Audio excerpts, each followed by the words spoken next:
So welcome back guys in the new fresh vlog with the new hope. तो आज का जो vlog है वो है बाइक की फर्स्ट सर्विस के बारे में, क्योंकि जो बाइक के फर्स्ट सर्विस के किलोमीटर होते हैं वो ऑलमोस्ट हो ही चुके हैं। लगभग 835 किलोमीटर बाइक चल चुकी है। तो फ़िलहाल टाइम है इसकी फ़र्स्ट सर्विस का, और बाइक फ़िलहाल बहुत गंदी है क्योंकि दिल्ली में सीज़न है बरसात का, तो बाइक पूरी गंदी हुई है। तो फ़िलहाल चलते हैं सर्विस सेंटर की ओर।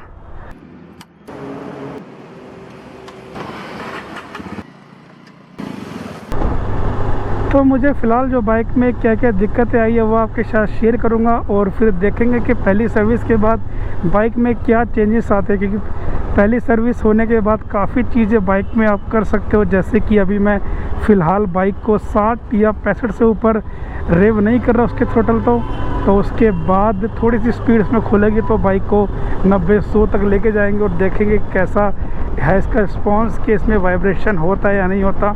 और हवा बहुत तेज़ आज चल रही है, तो पता नहीं गोप्रो मेरी साउंड रिकॉर्ड कर भी पा रहा है या नहीं कर पा रहा।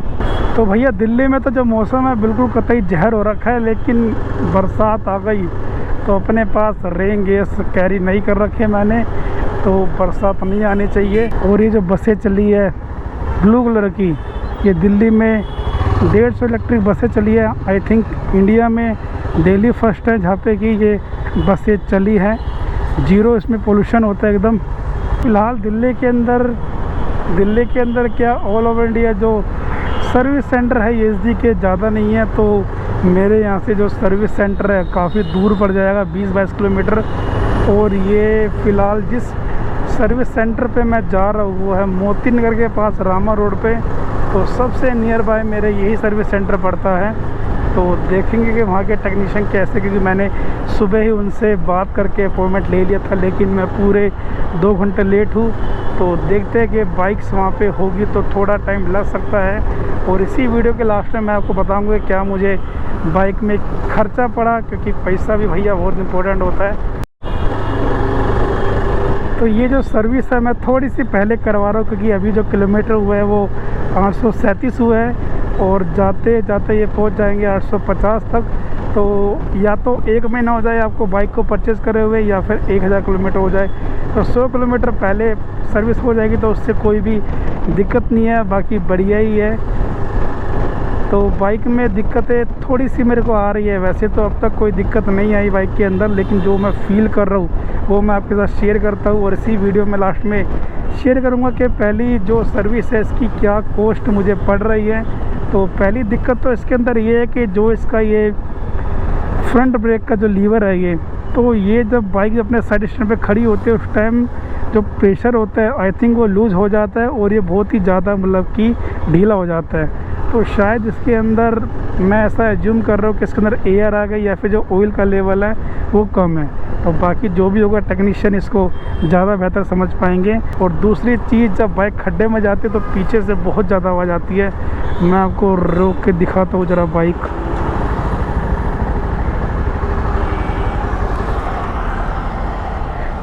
तो जो सस्पेंशन है इसमें मोनोशॉक सस्पेंशन है, तो जब खड्डे में जाती है बाइक तो बड़ी आवाज़ आती है। मे भी शायद शॉकर को एडजस्ट करना पड़ेगा। और मैं सोच रहा हूँ कि हाइट को कम से कम 1 इंची मैं डाउन करा लूँ, क्योंकि मुझे यार चाहिए कि जैसे मैं बैठूँ तो मैं बाइक को थोड़ा सा नीचे रहूँ, मेरी पोजीशन क्रूजिंग वाली रहे।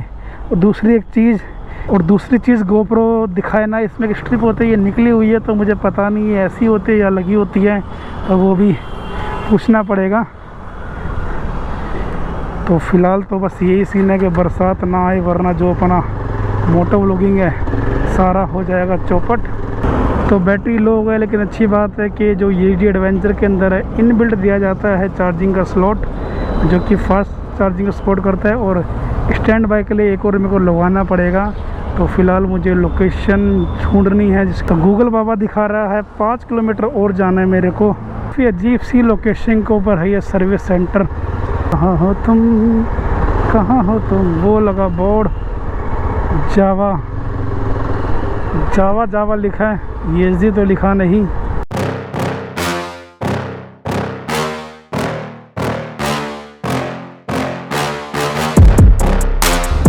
फाइनली 3 घंटे के बाद अपनी जो ESG एडवेंचर है वो सर्विस होके वो आ गई वापस। और बाइक फ़िलहाल चमक रही है क्योंकि इसकी वॉश की गई है प्रॉपर तरीके से। तो फ़िलहाल बाइक एकदम मस्त लग रही है, बिल्कुल ब्लैक ब्यूटी लग रही है। और भैया बात करते हैं इसकी प्रॉब्लम्स की, जो मैंने वीडियो के स्टार्टिंग में बताया था, और उन प्रॉब्लम्स के सॉल्यूशन की कि मुझे क्या क्या सॉल्यूशन मिला उसका, और मैं इस सर्विस को कितने में 10 में से कितने नंबर दूंगा, और क्या क्या मुझे कॉस्ट लगी। और वो एक गलती जो मैंने करी थी उसको आप मत करना सर्विस सेंटर में जाके, आपके थोड़े से जो पैसे वो बच जाएंगे। तो जो टाइम लग गया सर्विस में कम से कम 3-4 घंटे लग गए, क्योंकि मैं भी लगभग 3 बजे के आसपास आया था। मेरा जो अपॉइंटमेंट था वो 1 बजे का था, लेकिन मैं टाइम पे नहीं पहुंच पाया तो थोड़ा सा विलम्ब हो गया। लेकिन फाइनली बाइक मेरे को मिल गई है। और जो प्रॉब्लम्स थी, एक तो ये थी कि जो खड्डे में जाने पे जो बाइक थी वो लग रही थी, कहीं पे साउंड आ रही थी। मैं काफ़ी दिनों से नोटिस कर रहा था कि बाइक छोटे से भी खड्डे में अगर जा रही थी तो पीछे से आ रही थी बहुत तेज़ आवाज़। और अगर मैं किसी पीलिंग के साथ राइड करता था तो बहुत देर से उसमें आवाज़ आती थी। तो मुझे लगा शायद वो आवाज़ है इसके जो शॉकर है, मोनो शॉक एब्जॉर्बर जो इसका लगा हुआ है, शॉक एब्जॉर्बर, उससे है। लेकिन वो थी इसके सैरी गार्ड से। अभी मैं आपको रोक के दिखाता कि वो प्रॉब्लम क्या थी। तो बाइक में जो प्रॉब्लम थी, जो ये स्ट्रिप थी नीचे जो लगी होती है, आई थिंक गोप्रो दिखा रहा होगा, ये निकला हुआ था तो इसको फिक्स कर दिया।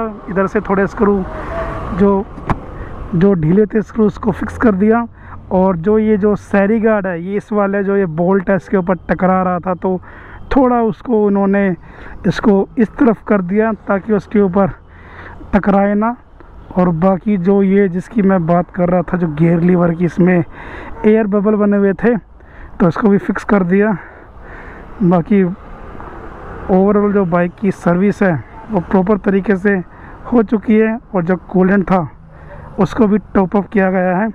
बाकी जो कॉस्ट है वो अभी मैं आपको शेयर कर देता हूँ 1 बाय 1। बात करते हैं कॉस्टिंग की कि मुझे क्या क्या इसमें खर्चा पड़ा है अपनी पहली सर्विस में। तो सबसे पहले इंजन ऑयल डलने के बाद जो बाइक होती है बहुत स्मूथ चलती है। और जो इंजन ऑयल की जो कॉस्ट मुझे पड़ी है वो पड़ी है 1186 रुपये की। और इन्होंने डाला है ये मोटुल का इंजन ऑयल। और इसके बाद जो इन्होंने ऑयल फ़िल्टर चेंज करा है उसकी जो कॉस्ट मेरे को लगी है वो पड़ी है 119 रुपये के आसपास। और उसके बाद और एक इन्होंने इसमें डाली है इंजन की गैस किट, जो कि लगभग 61 रुपये की पड़ी है। और जो कूलेंट है उसको 70-80 ml के आसपास टॉपअप करा है, जिसके लिए लगे है 70 रुपये के आसपास। और सबसे बड़ी चीज़ जो चैन ल्यूब और क्लीनिंग के जो पैसे लगाए हैं दोनों के 175 लगाया है। तो ये 300-325 रुपये का जो खर्चा है ये अनवांटेड है, क्योंकि मेरे पास चैन ल्यूब क्लीनर दोनों ही अवेलेबल है। लेकिन मैं कहना भूल गए कि भैया चैन को क्लीन और ल्यूब मत करना।